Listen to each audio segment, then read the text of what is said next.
Hey, welcome back. In this lesson, we'll discuss about the dialog window. Basically, it means that you, as a user, you have to program something, and when you program it, you'll just input letters or sentence or something, and you want to print it out. So let's get going. Let's just make a new file now. Let's call for dialog.java. Right, PCM.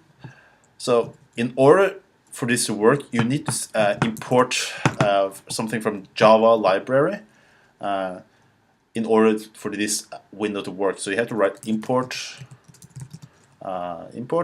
static javax swing j option pane dot stars semicolon. So basically, this javax dot swing j option pane dot the star. So javax is the it's a already ready-made library for us to use, so you can use the javax to it's like a tool, you know, and you want to access the tool, something called swing, and from the swing you want to access something called j option pane, and the star means like you want to access everything inside from the javax library in order to work. So instead of writing one single tool, you can just write stars to get everything, you're importing everything. So let's get going. So the first thing you need to write is string. Let's call it for name though. And equal to, you have to write show input dialog parentheses semicolon. And the point with this show input dialog is that you need to actually write a double quote comment field in here. So you have to write like, hey, write your name, right? And this is to make sure you can actually get something popping out a window. So let's say you want to show the result back. You can just write system out.println semicolon. And from there, you use the variable name. You're pointing out the name, and you have to write down name here. So you can write like, oh, by the way, you can just write, you can combine two things. You can write the double quotes and say, you can just write name, and you have to write a space in here. Makes sense, I'll show you. And there's something called concatenate. Basically, it means like you're linking something together, you know, like you're joining something. So you have to write plus. So you want to write comments in here, and then you want to link it with the name. Otherwise, it will not work.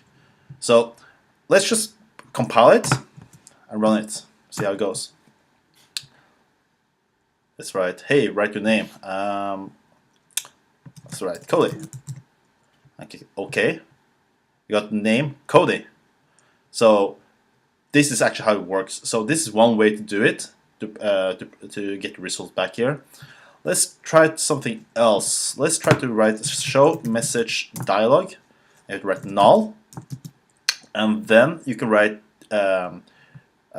you can use the same function as the system out.println. You just write the double quote name and plus name and semicolon. So the expressions inside here, it has the same function as inside show message dialog. So let's just try to compile it and run it. And let's write code again. Now you got something else. Before we got the result printing out from the console right here, and now you got the message popping up in the window right here. So the thing about this is the javax. The purpose of javax, you can actually use the javax to write something, the inputting something, and then you can get the message dialog back. Oh, and by the way, we have something like in code sequence, you know. Just to let you know, as a beginner, I guess you think the program's really like super smart and know what's going on, and if you want to code this way, it knows another way how to actually identify the sequences of whatever you want to code.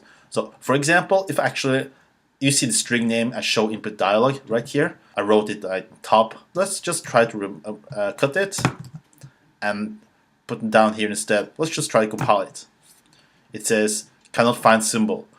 Symbol means basically like you made any label. You're labeling your variable, you know.